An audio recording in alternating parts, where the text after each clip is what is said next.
Saudos irmãos com a paz do Senhor, amém? Vamos orar para a gente iniciar a nossa aula de hoje. Senhor, nosso Deus e nosso Pai, nós te apresentamos as nossas vidas em nome de Jesus. Pedimos que o Senhor repreenda todo o mal, que o Senhor venha nos dar sabedoria, Deus, e entendimento da sua palavra, que o Senhor venha nos capacitar, meu Deus, repreendendo em nome de Jesus todo espírito de engano das nossas mentes, toda distração, Senhor, tudo aquilo que não vem de Ti. Que a gente possa, Senhor, aprender da sua palavra, aprender, Deus, qual é a sua vontade, que a gente coloque em prática, Senhor, aquilo que nós estamos aprendendo, que o Senhor venha nos fortalecer, aumentar a nossa fé, em nome de Jesus, Deus, que nós possamos perseverar na sua vontade, na sua palavra, em te obedecer, Deus, e em te conhecer. É isso que nós te pedimos e te agradecemos em nome de Jesus. Amém? O título da lição de hoje é A Obra do Filho. Nós vamos fazer a leitura que está em Filipenses, capítulo 2, do versículo 5 ao 11, e Hebreus, capítulo 9, do versículo 24 ao 28. E diz assim, Filipenses 2: De sorte que haja em vós o mesmo sentimento que houve também em Cristo Jesus, que sendo em forma de Deus, não teve por usurpação ser igual a Deus, mas aniquilou-se a si mesmo, tomando a forma de servo, fazendo-se semelhante aos homens, e achando na forma de homem, humilhou-se a si mesmo, sendo obediente até a morte e morte de cruz. Pelo que também Deus o exaltou soberanamente e lhe deu um nome que é sobre todo o nome, para que ao nome de Jesus se dobre todo o joelho dos que estão nos céus e na terra e debaixo da terra, e toda a língua confesse que Jesus Cristo é o Senhor, para a glória de Deus Pai. Hebreus 9. Porque Cristo não entrou num santuário feito por mãos, figura do verdadeiro, porém no mesmo céu, para agora comparecer por nós perante a face de Deus, nem também para si mesmo se oferecer muitas vezes, como o sumo sacerdote cada ano entra no santuário com sangue alheio. Doutra maneira, necessário lhe fora padecer muitas vezes desde a fundação do mundo, mas agora, na consumação dos séculos, uma vez se manifestou para aniquilar o pecado pelo sacrifício de si mesmo. E como aos homens está ordenado morrer uma vez, vindo depois disso o juízo, assim também Cristo, oferecendo-se uma vez para tirar os pecados de muitos, aparecerá a segunda vez sem pecado aos que o esperam para a salvação. Amém? Então, nesse trimestre, nós estamos estudando a respeito da Santíssima Trindade. Nós estamos estudando o Deus único, porque nós somos monoteístas, nós acreditamos em um único Deus, mas esse Deus revelado em três pessoas, o Pai, o Filho e o Espírito Santo de Deus. Na lição de hoje, nós vamos falar a respeito da obra do Filho, de Jesus Cristo. Nós já vimos, sabemos e já estudamos, em outras lições que Jesus ele veio, ele sempre existiu, ele participou da criação, ele sempre foi o Filho de Deus. Ele não se tornou filho de Deus quando ele nasceu aqui na Terra. Ele já era o Filho de Deus. Então ele sempre foi assim. E ele veio com uma missão de morrer pelos nossos pecados, para nos reconciliar com Deus, e foi isso que ele fez. Então, a obra de Jesus, essa missão que ele veio realizar aqui na Terra, ela se revela em três dimensões: sua humilhação voluntária, sua obra redentora e a exaltação gloriosa. E a obra de Jesus, ela foi uma obra completa, suficiente e eterna. Nós lemos, nos versículos de abertura, que o sumo sacerdote, ele entrava ali no templo, de ano em ano, para oferecer sacrifício pelos pecados dele e da comunidade. Mas Jesus, ele ofereceu esse sacrifício uma única vez e de forma definitiva. Antigamente, o sacrifício que os sacerdotes realizavam, ele apenas cobria os pecados. Mas o sacrifício de Jesus, ele justificou, ele apagou os pecados. Por isso que ele é definitivo. Não é necessário, né, que sempre e que todos os anos alguém ofereça um sacrifício. Jesus ofereceu um único sacrifício e definitivo, né? Então, como nós já sabemos, Jesus, o Filho de Deus, ele assumiu a forma humana, viveu uma vida sem pecado, porque era necessário que ele fosse humano, que ele tivesse uma vida sem pecado, para que ele morresse no nosso lugar e ressuscitasse vitoriosamente. Amém? Então, na lição de hoje, o primeiro tópico diz assim: a humilhação voluntária do Filho, a submissão de Cristo. Então, Paulo exorta a igreja de Filipos à unidade e à humildade, né? Eles deviam ser realmente uma comunidade unida, com mesmos princípios, com mesmos valores, um ajudando o outro, um se submetendo a Deus e submetendo ao outro como servo, né? Então foi isso que ele nos ensinou. O termo grego traduzido como sentimento é phironel, que também pode significar modo de pensar e disposição mental. Então, os crentes, né, aqueles que acreditam em Jesus, eles devem assumir o mesmo modo de pensar e viver do modo que foi demonstrado por Jesus. Além de Jesus cumprir a missão dele quando ele veio à Terra, ele nos deu a oportunidade, né, dos seres humanos conviverem com Jesus e aprenderem com ele, né, como se comportar, como agir, como viver, né, e tudo isso está escrito na palavra de Deus. Então, essa forma de pensar, essa palavra, né, que nós falamos, que é o phironel, que traduzido é sentimento, refere-se a uma consciência moldada pela humildade, amor e obediência. Então, imitar a mente de Cristo significa renunciar ao egoísmo, buscar o bem do próximo e viver para a glória de Deus. Como cristãos, nós somos chamados não apenas a crer em Cristo, mas a pensar e agir como Ele. O próximo subitem diz assim: o esvaziamento de sua glória. Então o apóstolo recorda que Jesus, sendo em forma de Deus, não teve usurpação ser igual a Deus. Porque quando Jesus ele esteve aqui na terra, mesmo ele sendo Deus, ele não viveu como Deus. Ele viveu como homem, né, como um ser humano comum, igual a mim, igual a você, né? Então, apesar dele ter a mesma natureza de Deus, os mesmos princípios, os mesmos atributos, ele se privou desses direitos, né, da sua divindade para viver como homem. Então, trata-se até de um contraste com o primeiro Adão, que almejou ser como Deus. Então, Adão ele não tinha divindade nenhuma, ele não era Deus, mas ele quis ser como Deus. Por isso que ele e Eva comeram do fruto proibido, lá em Gênesis capítulo 3, versículo 5. Enquanto Cristo, o segundo Adão, sendo Deus, ele não quis viver como Deus aqui na terra, né? Ele abriu mão da sua divindade, né? Ele preocupou-se mais com o bem-estar dos outros do que com o dele próprio. Então essa realidade, ela é confirmada quando Jesus aniquilou-se a si mesmo, tomando a forma de servo. Então ele se esvaziou voluntariamente, ele quis, ele se ofereceu, né? Na palavra grega é kenosis, e assumiu a natureza humana na forma de servo.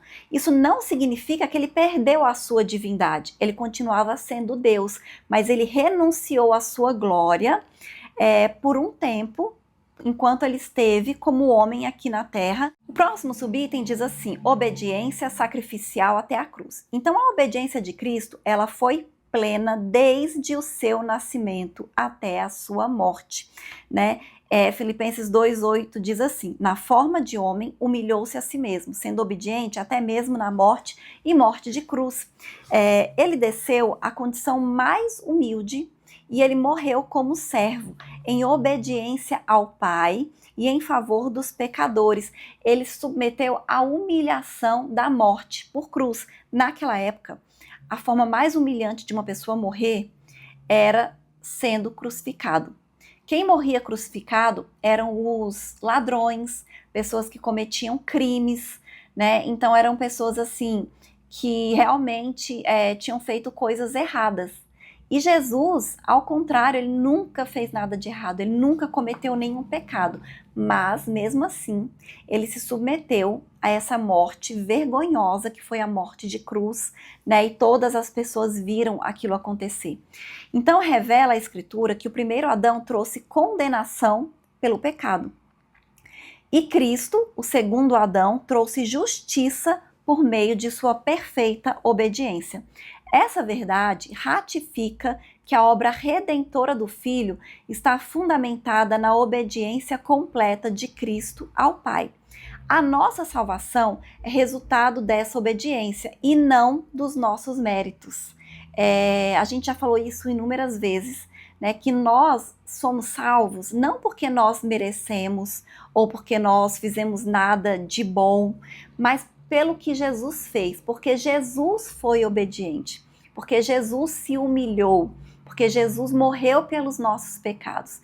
A única diferença que existe, né, entre nós, pecadores, que aceitamos a Cristo e vamos ter direito à salvação e à vida eterna, e os que não terão, é que nós aceitamos o sacrifício de Jesus. Nós concordamos, nós acreditamos que Jesus é o Filho de Deus e aceitamos Ele como Salvador das nossas vidas. Então nós não temos mérito algum, né? Nós só aceitamos Jesus como Salvador das nossas vidas. Então a nossa salvação, ela é resultado da obediência de Jesus e não dos nossos méritos. Mas a palavra de Deus nos ensina que assim como Cristo, nós também devemos ser obedientes. O próximo subitem diz assim: a obra redentora do Filho, a ineficácia do sacerdócio levítico. Então, o sumo sacerdote, ele entrava no lugar santo dos santos uma vez por ano, no dia da expiação, que é o Yom Kippur, levando o sangue, né, de animais que eles matavam para fazer propiciação pelos seus próprios pecados e pelo pecado do povo. Não era qualquer pessoa que podia entrar ali no Santo dos Santos, era somente o sumo sacerdote. Esse sacrifício, ele era repetido anualmente, porque, tipo assim, não era você fazia uma vez e não precisava fazer novamente, não. Tinha que fazer todos os anos, porque ele não era suficiente para remover o pecado. Diz que ele apenas cobria os pecados.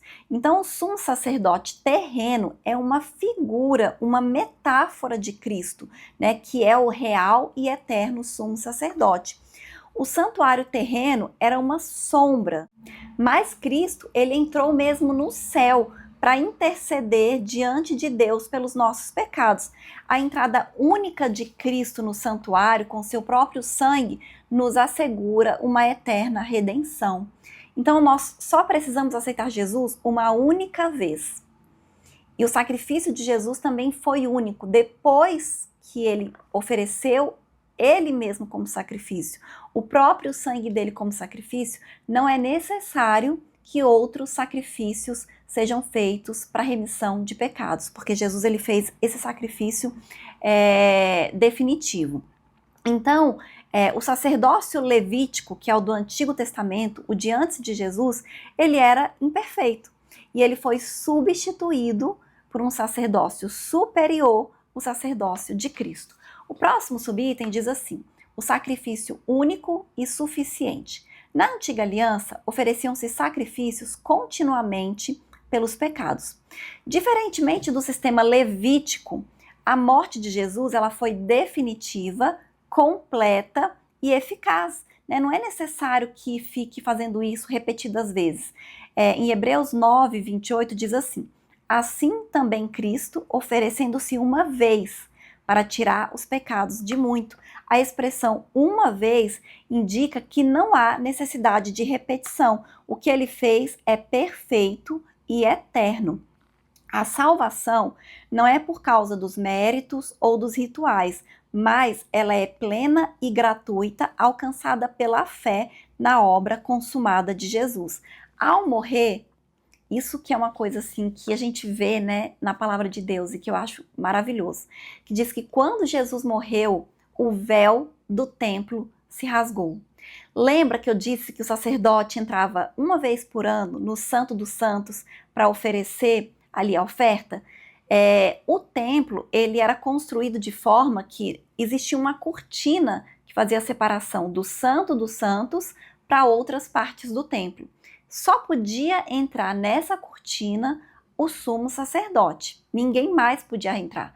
Quando ele entrava no Santo dos Santos, ele entrava com uma corda amarrada na cintura, porque se ele tivesse em pecado, ele morria quando ele entrasse lá dentro. E ninguém podia entrar para pegar o corpo dele, então eles puxavam essa corda se isso acontecesse. Quando Jesus morreu, diz que o véu do templo se rasgou, ou seja, não existe mais essa separação.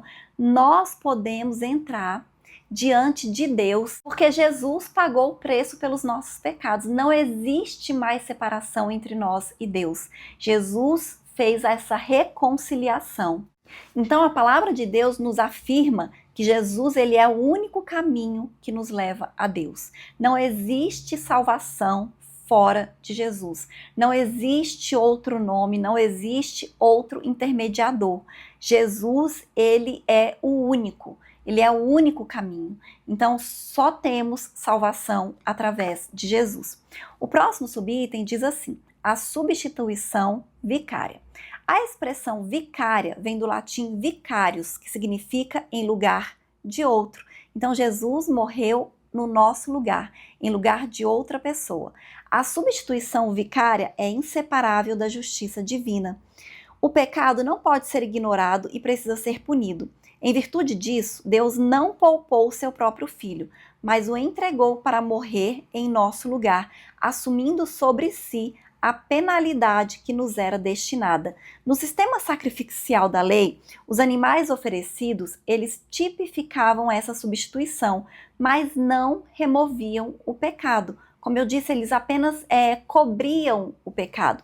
Em Cristo, o Cordeiro de Deus, a substituição ela é perfeita e definitiva.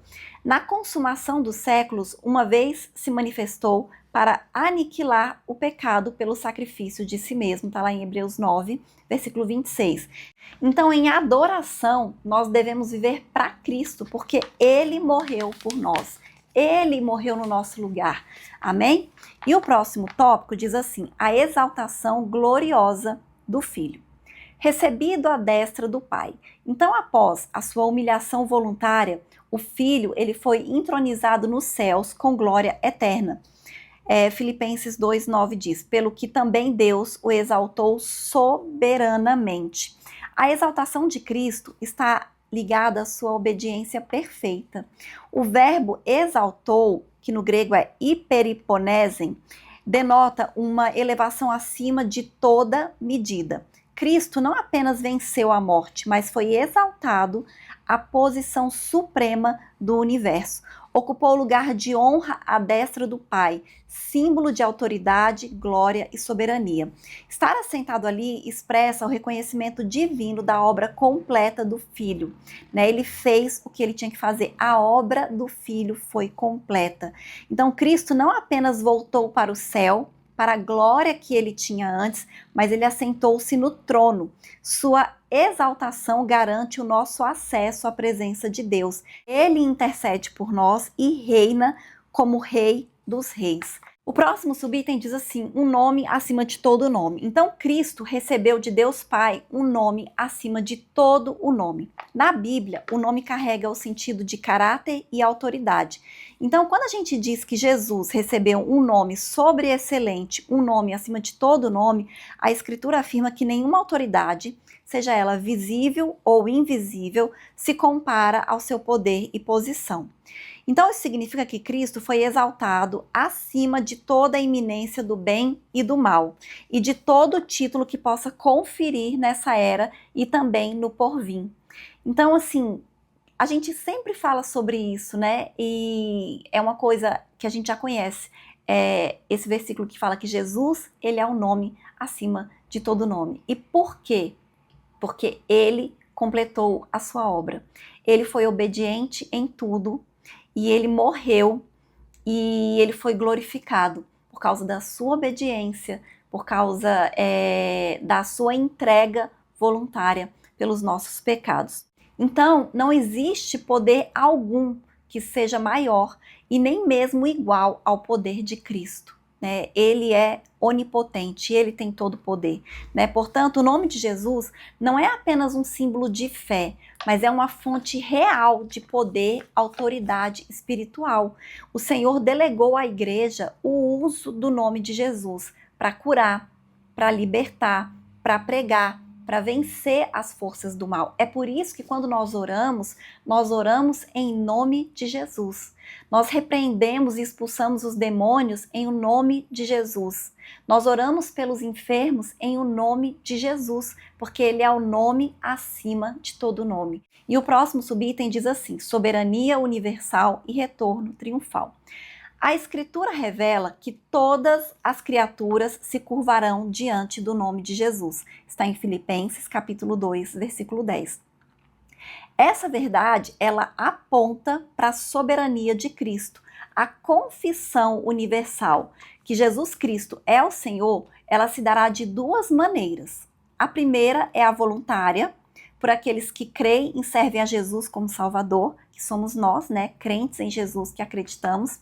E a outra é compulsória, para aqueles que o rejeitaram, mas que reconhecerão em juízo, né, que não tem como não reconhecer, né, no dia do juízo final. Então, Hebreus completa a visão escatológica da soberania de Cristo, afirmando que ele voltará para levar para si os que esperam. Então, essa vinda, ela será em glória, poder e juízo. Está lá em Mateus, capítulo 24, versículo 30. A glória de Jesus, ela será reconhecida por todos, para salvação ou para condenação. Então, ele voltará triunfante para buscar a sua igreja e reinar eternamente. O próprio Jesus fala isso, e a palavra de Deus, né, em alguns versículos mostram isso. Em João, capítulo 14, versículo 2 e 3, em Apocalipse, capítulo 11, versículo 15. Então, ele vai voltar.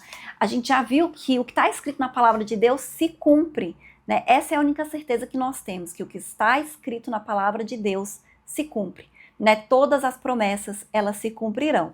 E aí eu vou ler a conclusão que diz assim: a obra do Filho é completa, suficiente e gloriosa, da humilhação à exaltação. Ele se humilhou para nos salvar, ofereceu-se em sacrifício vicário para nos redimir e foi exaltado para governar eternamente. Como igreja, somos chamados a viver em comunhão com essa verdade, aguardando o retorno do nosso Senhor e Salvador. Vivamos como servos daquele que nos serviu com sua vida e nos salvou com o seu sangue. Então, da mesma maneira que existiam várias promessas no Antigo Testamento da vinda de Jesus, existem promessas do seu retorno. Então, nós cremos, nós acreditamos no que está escrito na palavra de Deus. A Bíblia nos ensina que nós devemos estar preparados, que nós temos que aceitar Jesus como Salvador e que nós temos que ser obedientes, né? Porque aquele que não obedece, ele não conhece a Deus, é o que a palavra de Deus nos afirma. Então, nós aceitamos a Cristo como Salvador das nossas vidas e nós obedecemos, né? Nós procuramos viver de acordo com a palavra de Deus, com a verdade que o Senhor nos ensina, né? Porque nós queremos agradar ao Senhor, né? Queremos honrar a Deus com as nossas vidas. Amém? E essa foi a lição de hoje. Até a próxima aula em nome de Jesus.